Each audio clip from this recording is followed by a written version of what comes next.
आप सबको सादर साहेब बंदगी। आज हम प्रातः की सत्संग सभा में चर्चा करते हैं यह मनुष्य कैसे पंच विषयों में भटकता है, कैसे कैसे इन मन तथा इंद्रियों के चक्कर में पड़ कर के दुख पाता है।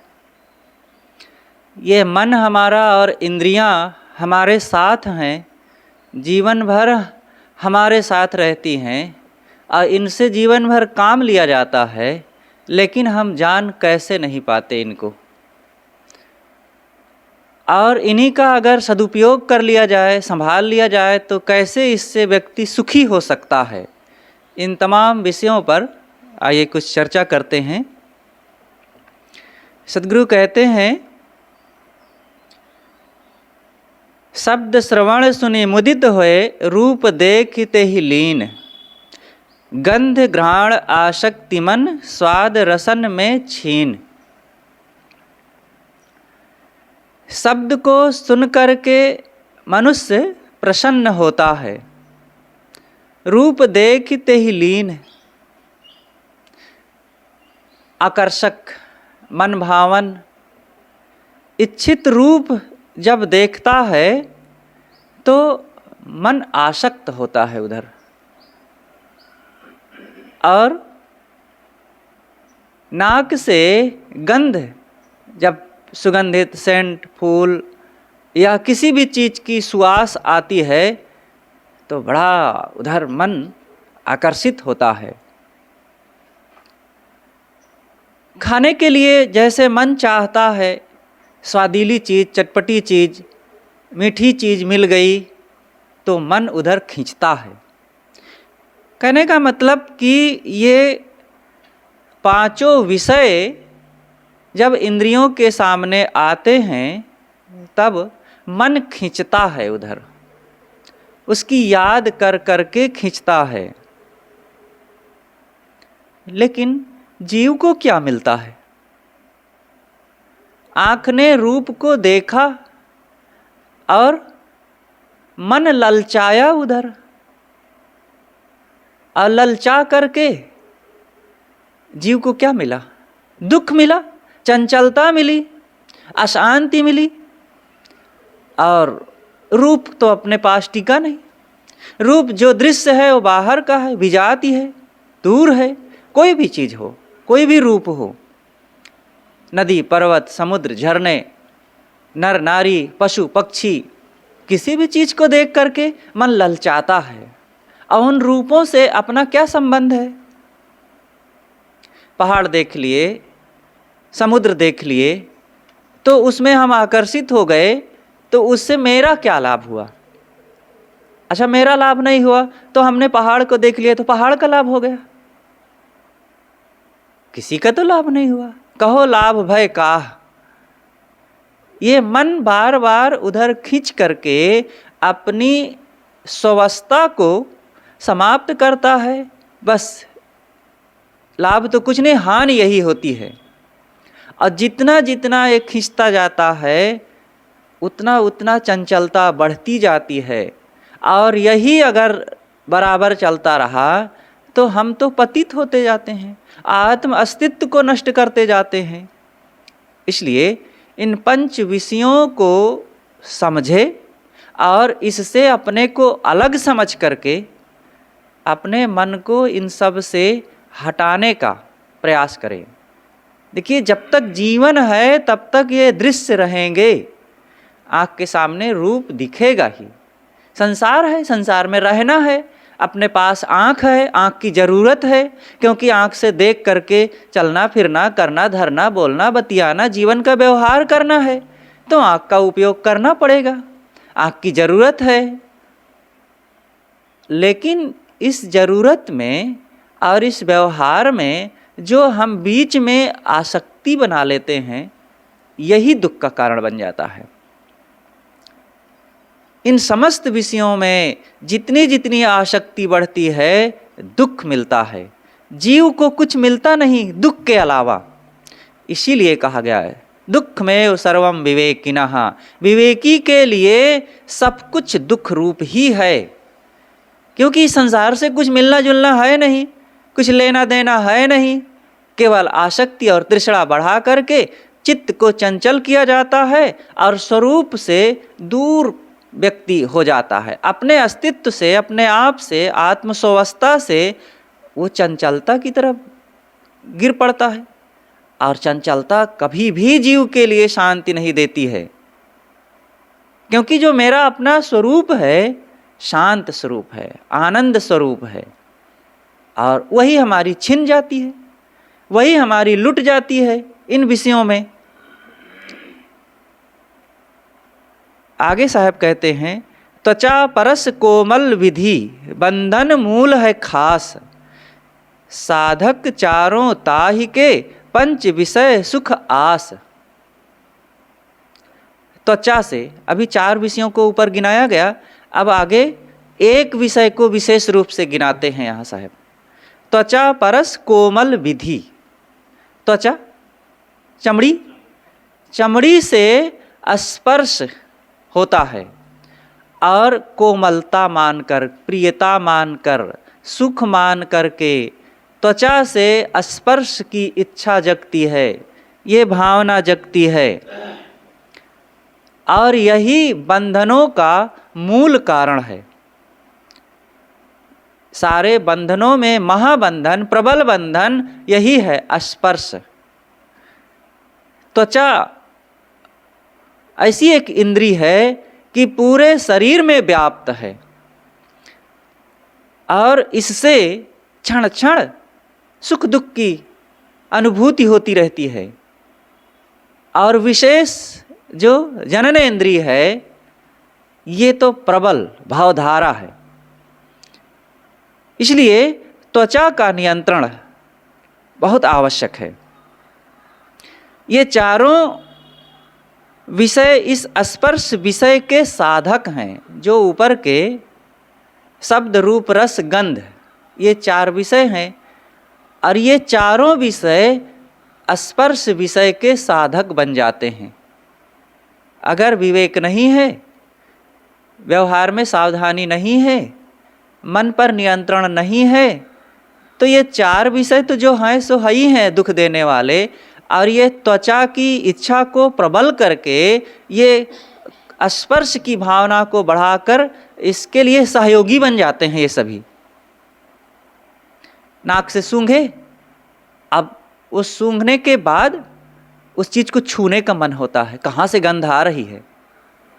आँख से देखे, आँख से देखने के बाद अच्छा ये बहुत सुंदर है, ये कौन सी चीज़ है। कहीं भी गए, आँख से रूप को देखे, ये दीवार को देखे, कपड़ा को देखे और छूने का मन होता है, छू लें।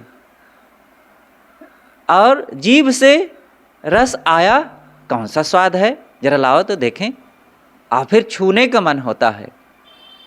मतलब हर इंद्री, ये चारों विषयों को जब आसक्ति पूर्वक ग्रहण किया जाता है तो वो स्पर्श विषय को बढ़ाता है, उसकी भावना को। भेद न जाने जीव यह फंसी फंसी प्राण सुघात, अली पतंग मृग मीन गज इक इक विषयन पात। साहब आगे कहते हैं कि यह मन, यह मनुष्य भेद नहीं जानता है कि कैसे जीव को बंधन मिलते हैं, कैसे आसक्ति प्रबल होती है, कैसे मन विषयों में फंसता है, कैसे चित्त चंचल होता है, कैसे इंद्रियां उद्वेगित होती हैं। इसका रहस्य नहीं पता चलता है। और बारंबार उन्हीं विषयों में फंस फंस करके ये प्राण गंवाता रहता है। अली पतंग मृग मीन गज इक इक विषयन पात। ये 5 विषय के रसिक इन प्राणियों को साहब कहते हैं कि भंवरा, पतिंगा, मृगा, मछली और हाथी, ये तो एक ही एक विषय में फंसते हैं। लेकिन उन मनुष्यों की क्या दशा होगी। वो साखी जो कही गई है, अली पतंग गज मीन मृग इनके एक ही आँच, तिनकी कागति होई है जिनके पीछे 5। अब इसके लिए साहब अलग अलग स्पष्ट विषय देते हैं। विकसित कमल पुष्पों में भंवरा सुगंध लेता है। पहले बताया गया है कि अली कहते हैं भंवरा को, और भंवरा जो है फूलों को बड़ा प्रिय मानता है, फूलों में जाके मड़राता है, फूल ही उसके सुख का साधन है। तो कमल के फूलों पर जाता है सरोवर में भंवरा, और खिले हुए फूलों पर इस फूल से उस फूल में मड़राता है, उसकी सुवास लेता है। और उसी ये जो फूल हैं शाम होते ही कहा जाता है, कमल के फूल सुबह खिलते हैं, शाम को बंद हो जाते हैं। तो एक भंवरा था, अब वो ऐसे ही गया, दिन भर सरोवर में फूलों की वास लेता रहा, और शाम हुई, सूरज अस्त हुआ और फूल संपुट हो गए, भंवरा भी उसी में बंद हो गया। अब वो सोचता है, रात्रि गमिष्यत भविष्यति सुप्रभातम भास्वान दिश्यत हसिष्यत पंकज श्री इत्थम विचिन्त्यति कोश गते दुरेफे हा हंत हंत नलनी गज उज्जहारहा। भंवरा कमल के फूलों में बंद अंदर सोचता है, रात्रि गमिष्यत भविष्यत सुप्रभातम, रात्रि बीत जाएगी और कुछ ही समय में सुबह होगा, सूर्योदय होगा, फिर कमल का फूल खिलेगा और फिर मैं इसमें सुवास लूँगा, इसका आनंद लूँगा। देखिए वो भंवरा फूल के कोमल आसक्ति में, उसकी सुवास में आकर्षित हो करके फूल को काटता नहीं है, कठोर लकड़ियों को काट डालता है लेकिन फूल को काटता नहीं, और सोचता है इसका आनंद लेता रहूं, अंदर भी तो आनंद ही है, कोमल है। और ये सोच ही रहा था कि सुबह होने के पहले, सूर्योदय के पहले ही जंगल से हाथियों का झुंड आता है सरोवर में पानी पीने के लिए, और वो पानी पीते हैं, अब पानी के साथ अब वो कमल के नलों को उखाड़ करके सबको खा जाते हैं, और उसी के साथ भंवरे का जीवन भी समाप्त हो जाता है। ये है भंवरे के आसक्ति का परिणाम कि उसका जीवन ही समाप्त हो गया। तो इसी प्रकार जो कोई भी आसक्ति में पड़ेगा तो उसके जीवन की यही दुर्गति होनी है। दूसरा है पतिंगा। पतिंगा, पतंग और पतिंगा में थोड़ा ही अंतर होता है। पतंग किसी के हाथ में उसकी डोर होती है तो वो स्वतंत्र आकाश में उड़ती है। जब पतंग उड़ाने वाला व्यक्ति उसकी रस्सी को छोड़ता जाता है और हाथ से खींचता भी जाता है, थोड़ा थोड़ा उसको खींच करके झटका देता है, तो स्वतंत्र हो करके पतंग आकाश में उड़ती है। और जिस समय वो किसी के हाथ से पतंग सोचे कि क्या मेरे को ये पकड़ रखा है, मैं आकाश में उड़ने वाली हूँ, और उस व्यक्ति के हाथ से छूट जाए अथवा रस्सी कट जाए तो पतंग की क्या दशा होगी? और जाएगी कहीं खाई, खंदक, झाड़ झंखाड़, कीचड़, पानी में गिरेगी और एक क्षण में बर्बाद हो जाएगी। ऐसे ही जो स्वतंत्र हो करके सोचते हैं कि हम माता पिता गुरु संत से स्वतंत्र होकर रहें, क्या किसी के नियंत्रण में रहें, वो पतंग की जैसी दशा होगी। लेकिन नियंत्रण में रहने पर भी पतंग की जैसी दशा होती है, आकाश में स्वतंत्र होकर उड़ती है। पतिंगा क्या करता है? पतिंगा किसी के नियंत्रण में नहीं रहता है, और नियंत्रण में न होने के कारण बारिश हुई और पतिंगा निकले जमीन से, और रात में दीपक बत्ती जली, अब भरभरा के वहाँ पहुँचे, लूटो लूटो सुख वहाँ मिल रहा है, सुख ही सुख बट रहा है। अब पहुँचे, अब एक ही झटके में वहाँ पहुँचे, बस 1 घंटे 2 घंटे में समाप्त। किसी के नियंत्रण में नहीं रहे और सुख लूटने के लिए चले और खत्म। और तीसरा है मृग। मृग का रूढ़ अर्थ है कोई भी चौपाया जानवर, लेकिन एक दूसरा अर्थ है मृग माने हिरन। हिरन को भी मृग कहते हैं, और ये शब्द का बड़ा रसिक होता है। और ये कहीं जब इनको फंसाना होता है तो जहाँ ये बैठे होते हैं अथवा जहाँ रहते हैं लोग ले जा कर के बीन बजाते हैं और बड़े मधुर आवाज़ में धीरे से बजाते हैं और वो सुनता है, दूर अनकता है कहाँ से आवाज़ आती है, पहुँचता है और जहाँ से उसको आवाज़ आती है तो वहाँ पेड़ की आड़ में खड़ा होकर के सुनता है। जल्दी बैठता नहीं है, वो खड़े खड़े सुनता है, पेड़ का सहारा ले लेता है और सुनता है। और धीरे धीरे बजाने वाले चुपके से आड़ से ही उसके निकट पहुँचते हैं, देर तक बजाते हैं और फिर धीरे से उसको लोग फंसा लेते हैं, पकड़ लेते हैं। अब देखो शब्द को सुनने में इतना आसक्त हुआ कि अब अपने को फंसा लिया। अब जीवन भर वो कैद खाने में रहता है अथवा मार डाला जाता है, उसके चाम को निकाल करके लोग उपयोग करते हैं। ये सब शब्द सुनने के आसक्ति में मृग की ये दशा होती है। चौथा है मछली को लोग कटिया में आटा लगा के अथवा केचुआ लगाकर या और कोई भी चारा लगा करके पानी में डाल देते हैं। अब मछली सोचती है, ओह ये तो बड़े उपकारी हितैषी मेरे लिए लोग आ गए हैं, मुझे तो यहाँ खाने को कम पड़ रहा था और इन्होंने मेरे लिए चारा डाल दिया है, चलो चलो खा लें, बड़ा आनंद है, बड़ा सुख है। और नहीं समझती है ये धोखेबाज आदमी, ये कपटी और ये हत्यारा मुझे फंसाने के लिए चारा दे रहा है। ऐसे ही होता है, ये चारा बहुत हमारे फंसाने के लिए अनेक प्रकार के लोग शब्द स्पर्श रूप रस गंध के चारे लगा करके फंसा लेते हैं और हम लोग मानते हैं कि बड़ा सुख है ये रूप में, रस में, गंध में। मछली जैसे, अब मछली आई, अब मुख में ले ली केचुआ को, आटा को या कोई चारा को, और जैसे ही खाना चाहती है ऊपर पता चल गया, इंडिकेशन लगाए है वो, पता चल गया कि आ गई है खाने के लिए वो मेरी प्यारी मछली, भोली भाली मूर्ख। और जैसे मुख में लेती है और ऊपर से मारता है झटका, खींचता है और फिर खाने की बात कहाँ, अब तो उसके गलफड़ में भाला घुस गया और चिल्लाती है और दुखी होती है और अपने जान को गंवा बैठती है। फिर तो क्या होता है, वो व्यक्ति उसके ऊपर छुरा चलाता है, चाकू चलाता है। ऐसी ऐसी मछलियाँ होती हैं कि आरा से काटी जाती हैं, मशीन से काटी जाती हैं। समुद्र की जो मछलियाँ होती हैं, जैसे लकड़ी चीरा जाता है ना बड़े बड़े पेड़ के तने को, वैसे उन मछलियों को आरा मशीन में ले जा कर के फिर चीरा जाता है, काटा जाता है। ये दशा होती है। ये स्वाद में पड़ करके, अरे ये काटने वाले की भी तो यही दशा होगी।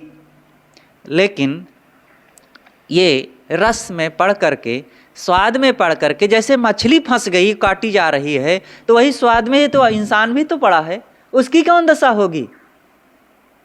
ये बकरी खाने वाले लोगों की याद करें, वो बकरी को मारते हैं तो बकरी कहती है कि मैं तो पाती खाई निर्दोष पत्ती को, किसी की हत्या नहीं की, अब मुझे लोग मार डाले। और जो दूसरे की हिंसा किए उन बकरी खाने वालों की क्या दशा होगी। मैं निर्दोष पत्तियों को खाई तो आज मेरी ये दशा हुई, और जो इतना बड़ा दोष किए बकरिए को खा गए। इसलिए बड़ी सावधानी से हमें इन विषयों को ग्रहण करना चाहिए। तो मछली रस विषय में, स्वाद विषय में मारी गई। और पांचवा कौन है, हाथी को फंसाने वाले लोग जंगल में जाते हैं, एक बड़ा सा गड्ढा खोद देते हैं और ऊपर कमज़ोर कमज़ोर लकड़ियाँ रख कर के मिट्टी से पाट देते हैं और हरी हरी कुछ घास ओस वहाँ पर लगा देते हैं। और नकली हथिनी का एक फ़ोटो ऊपर कागज़ का बना करके खड़ा कर देते हैं 5 फीट ऊपर, 5-6 फीट ऊंचा। और जंगल से घूमता टहलता हुआ हाथी आता है, देखता है कि अरे यहाँ एक हथनी खड़ी है, और उधर आकर्षित हो करके दौड़ता है उसकी तरफ। और जैसे उसके पास गया तो हथनी कहाँ है, वो तो कागज़ की है। और उसके ऊपर जैसे पैर रखा तो सारी लकड़ियाँ टूट गई, भरभरा के हाथी गिर गया नीचे और 8-10 फीट नीचे गड्ढे में चला गया। अब क्या करें, हथनी तो गायब। अब फंस गए अपना गड्ढे में, अब परेशान, निकल पाता नहीं। तब आता है हाथी फंसाने वाला व्यक्ति और ऊपर से कुछ उसको चारा डाल देता है। पहले तो कुछ दिन 3 दिन तक तो भूखा रखता है, कुछ खाने को ही नहीं देता है। अब बेचारा भूख के मारे परेशान, कमज़ोर भी हो जाता है, लेकिन फिर उसको चारा देता है। 1-1.5 सप्ताह तक उसको गड्ढे में ही चारा देता है, वो खाता है, पड़ा रहता है। अब तो हाथी मान लिया कि ये चारा देने वाला मेरा बड़ा हितैषी, बड़ा प्यारा है और ये मेरी जान की रक्षा करने वाला है, ये ना होता तो मैं तो मर ही गया होता, भूखों मर जाता। अब उससे प्रेम करने लगा वो हाथी। अब धीरे से जब उससे मित्रता हो गई, अब समझ लिया वो व्यक्ति कि अब मेरे पर ज़्यादा ये घात नहीं करेगा, आक्रमण नहीं करेगा। इसको विश्वास हो गया है कि मैं इसका हितैषी हूँ। देखो कैसे धोखेबाज लोग दूसरों को फंसाते हैं, प्रेम के नाम पर धोखा देते हैं, उनको बंधन देते हैं, विवश कर डालते हैं।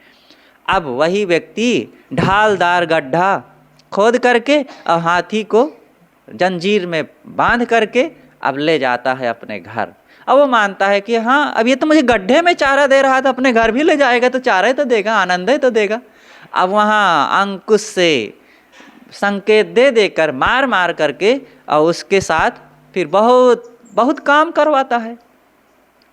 तो ये 5 जानवर, एक पहला कौन था? भंवरा।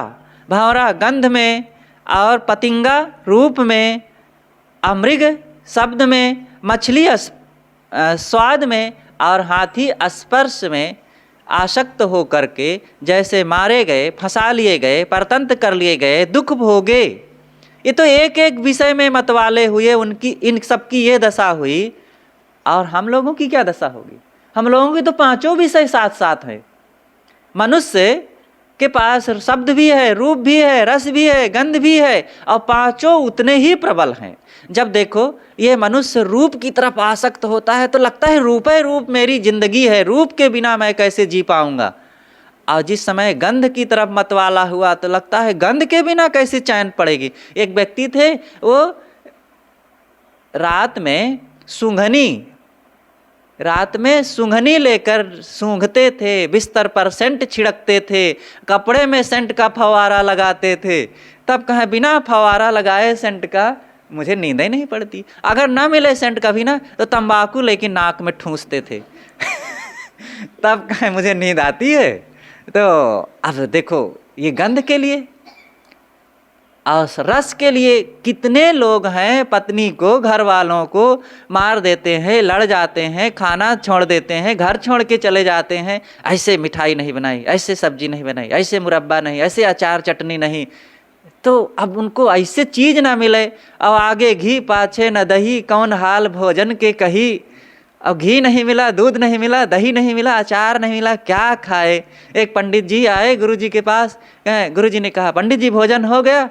कहा अरे क्या भोजन को, कहें आगे घी न पाछे दही, कौन हाल भोजन के कही तो अब घी दही अचार बड़े हो गए, भोजन छोटा हो गया, क्या भोजन खाए। तो अब देखो आदमी के पास ये रस विषय की भी प्रबलता है और रूप के लिए तो कहना ही क्या। इसी प्रकार ये 5 विषय स्पर्श में, आज देखो स्पर्श, क्या बच्चे, क्या जवान, क्या बूढ़ स्पर्श में मत वाले हैं। तो ये 5 विषय मनुष्य के पास है। अगर ये सावधानी पूर्वक जीवन नहीं जिएगा तो इसके जीवन में दोष ही दोष आएंगे, दुख ही दुख आएगा, परतंत्रता ही परतंत्रता आएगी। साहब कहते तैसे ही निज को भूल के मानुष पद से हीन, शांति न पावत जीव यह विषय वासना दीन। उपर्युक्त रीति से अपने स्वरूप को भूलकर मनुष्यता एवं विवेक विचार से जीव रहित हो जाता है। अब इन 5 विषयों में आसक्त होगा तो इसका फल क्या मिलेगा? अब ये 5 विषय के लिए हमारा मन दौड़ेगा। आखिर इन इंद्रियों के विषयों को प्राप्त करने के लिए मन तो देना पड़ेगा और मन एक ही है। और मन को चाहे शब्द की तरफ दो, रूप की तरफ दो, स्पर्श की तरफ दो, गंध की तरफ, या इन विषयों की तरफ ही दो। अब उधर देंगे तो मन की शक्ति उधर लग जाएगी। अब मन तो एक है, कबीर मन तो एक है, भाव है तहाँ लगाओ, और भाव है गुरु की भक्ति करो, और भाव है विषय कमाओ। अब इन विषयों में सुख पाने के लिए 5-5 विषय, रात दिन इसी के लिए एक न एक विषय सामने रहेंगे ही, इसी में मन को हम दौड़ाते रहेंगे, तो अब आत्मचिंतन के लिए समय कब बचेगा? कब नाम भजन करेंगे? कब स्वरूप का स्मरण करेंगे? कब हम शांति को पाएंगे फिर? इसीलिए साधक को सत्संग की जरूरत है, विचार की जरूरत है, आत्मचिंतन आत्मावलोकन की जरूरत है, नहीं तो इतनी व्यस्तता है इसके पास। इसीलिए तो कहते हैं साहेब छुट्टी नहीं, सत्संग में क्यों नहीं आए भगत जी? कहे साहेब बड़ा काम है, गृह कारज नाना जंजाला। जंजाल तो है ये, कुछ जंजाल प्रकृति ने दे दिया है 5 विषय, और इन 5 विषयों को पाकर हमने उसके 5-5 गुना और जंजाल बढ़ा लिया है 5 विषयों के लिए। तो जंजाल पर जंजाल बढ़ाए, अब छुट्टी लेने के लिए सोचते ही नहीं है। इसलिए सावधान, जो अगर अपने दुखों को घटाना चाहे तो विचार करे, अपने आवश्यक चीज़ों को जीवन निर्वाह के लिए उपयोग करे और इनसे निकले। और नहीं निकलना चाहेगा तो जीवन भर नहीं निकल पाएगा और बनते जाएगा, रोज रस्सी बनती जाएगी। और किसी व्यक्ति के पैर में एक रस्सी रोज बंधे, एक रस्सी, मात्र एक रस्सी बंधे, तो 365 दिन में साल भर में कितनी हो जाएंगी? 365 हो जाएंगी। और रोज बांधते बांधते जिंदगी भर बांधता है, बताओ कितनी रस्सियां हो जाएंगी। और ये ऐसी रस्सी है कि दिखती नहीं है, ये मोह माया की, मान्यताओं की, विकारों की, दोष दुर्गुणों की, इच्छा कामना की, राग द्वेष की, छल कपट प्रपंच की रस्सी, रस्सी पर रस्सी बनती जाती है। और हम तो इतना बंध जाएंगे कि पता ही नहीं चलेगा कि हम इंसान हैं कि जानवर हैं। इसीलिए तो पता नहीं चल पाता है। अरे हम कौन होते हैं? भगवान चाहेगा तो हमें स्वतंत्र करेगा, सुखी बनाएगा, उसी के हाथ में रस्सी, वही चाहे तो उबारे चाहे तो डुबावे। याते सब ही त्याग के, निज में निज ही थीर, हेतु न कोई जीव को शांत ये धरि धीर। साहब कहते हैं कि इसलिए सबको त्याग करके निज में निज ही थीर, अपने स्वरूप में अपने आप को स्थित करो, अपने आप में ठहरो। हेतु न कोई जीव, कोई संसार में जीव का कोई मतलब है नहीं है। जिन चीज़ों के लिए, जिन भोगों और लोगों के लिए रात दिन तुम अपने को खपाए दे रहे हो, रात दिन माथा मार रहे हो, उसी में चिंतित, शोकित, पीड़ित और दुखी हो रहे हो, उसी को अपना जीवन प्राण माने हुए हो, उन सब से कितना संबंध है? अचानक खट से प्राण निकल जाएगा। और जिनके लिए जीवन लगाए हो, रात दिन सुख दुख माने हुए हो, उन न बेटा न बेटी, न घर न धन, न पद न जवानी, न शरीर न अधिकार, कुछ से कोई मतलब नहीं रह जाएगा। जो कल चले गए, जो परसों चले गए, जो नरसों चले गए, जाकर के पूछ लो, देख लो किनसे क्या संबंध रहा। और ये कोई नई चीज़ है, कोई अपरिचित चीज़ है, कोई अनजानी घटना है यहाँ सुनाया जा रहा है? अरे सबके नजरों नजर ये घटनाएं घट रही हैं। इसलिए मुक्ति इच्छुक को चाहिए कि वो यही पुरुषार्थ करे कि जिससे यह जीव स्वतंत्र हो, जिससे मन की आसक्ति मिटे और जिससे हमें अपने आप का पता चले। सत्संग में यही बात बताई जाती। सत्संग में न धन दिया जाता है, न रुपया, न जमीन, न मकान, न कपड़ा, न भोजन। सत्संग में यही बताया जाता है कि तुम कौन हो। व्यक्ति को खुद से खुद की मुलाकात हो जाए, यही सबसे बड़ी उपलब्धि है। यहाँ भगवान का भी दर्शन नहीं कराया जाता है, बाहर भगवान मिल जाएगा, लेकिन हाँ वो सच्चा भगवान कौन है, उस भगवान से मिलाया जाता है, उस भगवान को बताया जाता है कि तू बाहर से भगवान नहीं पाएगा, खुद ही भगवान है। तत्पश्चात तद्भवत् तदासीत्, उसको दिखा दिया जाता है, उससे मिला दिया जाता है। अरे मिला क्या दिया जाता है? उसको बता दिया जाता है वो तू खुद वही है ही। जो तू चाहे मुझको छाड़ सकल की आस, मुझ ही ऐसा होए रहो सब सुख तेरे पास। एक कथा आती है, मिथिलापुरी में पिंगला नाम की एक वेश्या रहती थी। वेश्यावृत्ति ही उसका धंधा था। एक दिन वह वस्त्राभूषणों से सजकर कामी पुरुषों की प्रतीक्षा में बाहरी द्वार पर, अहो मैं महान मूर्खा हूँ जो ऐसी निंदनीय वेश्यावृत्ति को ग्रहण करके व्यर्थ ही अपने शरीर को पीड़ा पर पीड़ा दे रही हूँ। यह मेरा शरीर लंपट पुरुषों के हाथ बिक गया है। हाड़ मांस मलमूत्रों से पूर्ण यह शरीर और आदि व्याधि रोगों से भरा हुआ निंदनीय जो है, और मेरा शरीर वैसे और ये दूसरे पुरुषों का भी शरीर वैसे, और इन्हीं घृणित गंदे और हाड़ मांस चाम से बने हुए मलमूत्रों से भरे हुए इन पुरुषों से मैं सुख चाहती हूँ, इनसे सुख मुझे मिल जाएगा। इस प्रकार से वो बारंबार विचार करती है। शरीर के गंदे अंगों में मैं जो सुख चाहती हूँ, ये महान भूल। अरे मूर्ख चित्त, जिनसे तू सुख चाहता है वह पुरुष स्वयं जन्मते और बदलते अभाव का अनुभव करते रोगी बूढ़े होते एवं मरते रहते हैं। क्या रूप यौवन तथा बल वीर्य संपन्न और बड़े बड़े सूरवीर भी अपने इन माने गए विषय भोगों में और अपने उन नर नारियों में क्या कभी ये तृप्ति का अनुभव किए? क्या वे सुखी हो सके?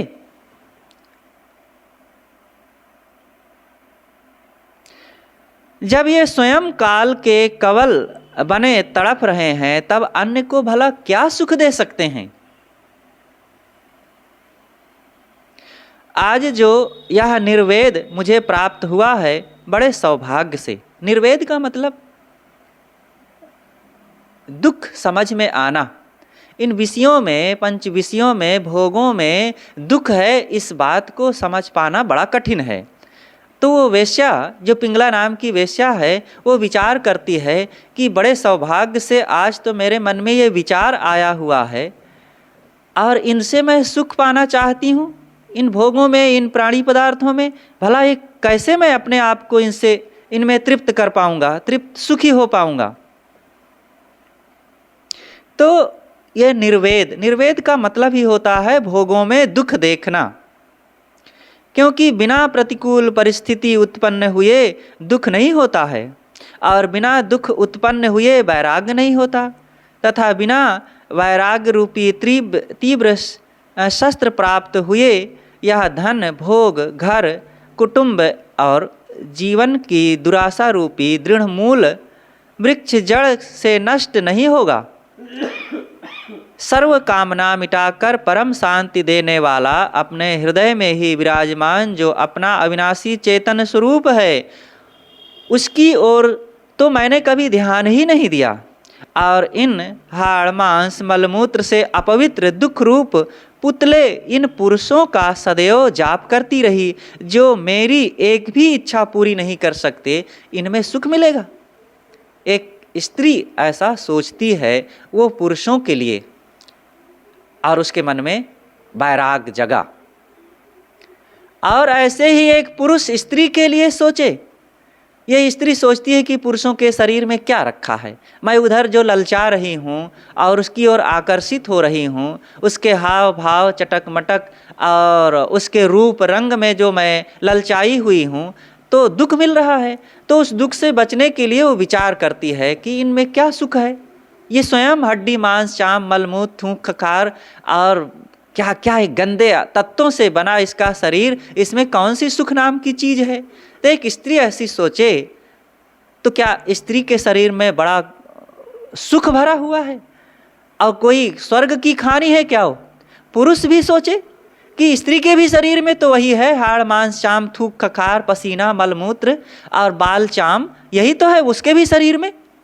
तो पुरुष ऐसा विचार करके वह भी स्त्री से अपने मन को हटाए, और दोनों जब विचार करके देखते हैं तो दोनों के अंदर में शांति का एक बहुत बड़ा स्रोत है। वो है आत्म सुख, आत्म शांति, आत्मबोध, अपने आप को पहचाने। हम देह को सुख का धाम मानते हैं, इसलिए भ्रमवश लगता है सुख, और लेकिन परिणाम में मिलता है दुख, चंचलता, अशांति, अतृप्ति। लेकिन इसी देह में रहने वाले वो दिव्य चैतन्य मणि जो है, जिसके कारण ये शरीर सुंदर लगता है। अगर देह में सुंदरता है तो इस शरीर से जीव के निकलने के बाद भी सुंदर लगे। सुंदर से सुंदर, जवान से जवान और जो हष्ट पुष्ट युवती स्त्री है या युवक पुरुष है, उसके अंदर से जब जीव निकल जाता है और जब जीव रहते समय उससे प्यार करने का, आलिंगन करने का, छूने का, देखने का, बोलने का, पास में बैठने का, बतियाने का मन होता था, और जैसे जीव निकला तो सुंदर लगता है, वो प्यारा लगेगा। उसके पास बैठने का, उसको देखने का, छूने का, उसके पास सोने का मन करेगा। अरे वो नरक लगने लगता है। और जीव निकलते ही मुख से जो लार बजबजाते हुए निकलता है, नाक से जो झाग निकलता है, कान से जो गिड़ बहता है, और पेट फूल आता है, अंग अंग से बदबू आने लगती है, और रूप देखने की बात छोड़ो, जो विभत्सता होने लगती है। कहाँ गई वो सुंदरता, कहाँ गई वो चमक? वही तो शरीर है। और जिसके कारण वो शरीर चमकता था उस आत्मा को पहचाने नहीं। अब आत्मा अब निकल गया तो अब शरीर को देखने का मन नहीं होता। इसलिए सारी सुंदरता का केंद्र कौन है? जीव, आत्मा, चेतन। और साहब कहते हैं वो सुख का धाम है, उसको तू पहचान, और वो है आत्म तत्व। इसलिए हमें उस आत्म तत्व को पहचान करके उसी की इच्छा रखनी चाहिए, उसी में स्थित होना चाहिए। तो कहने वाले ने, लेखक ने, कवि ने उस पिंगला वेश्या की याद करके फिर एक बहुत महत्वपूर्ण श्लोक बनाया है। आशा ही परमम दुखम नैरास्यम परमम सुखम यथा संचिद कांतासाम सुखम सुस्वाप पिंगला। आशा ही परम दुख है, और आशा को त्याग करके कि भोगों में सुख है, इस आशा को त्याग करके निराश हो जाना महान सुख है। और देखो जब पिंगला ने परपुरुषों की आशा को त्याग दिया तब आराम से जा कर के सुखपूर्वक सो सकी। तो इसलिए हमें इन सारी आशा को त्याग करके सुखी बनना चाहिए। और सद्गुरु अभिलाष देव जी ने इसके अंत में एक भजन लिखा है। भैया 2 दिन की जिंदगानी ये तुम्हार बाय, देखो कर विचार आए ना।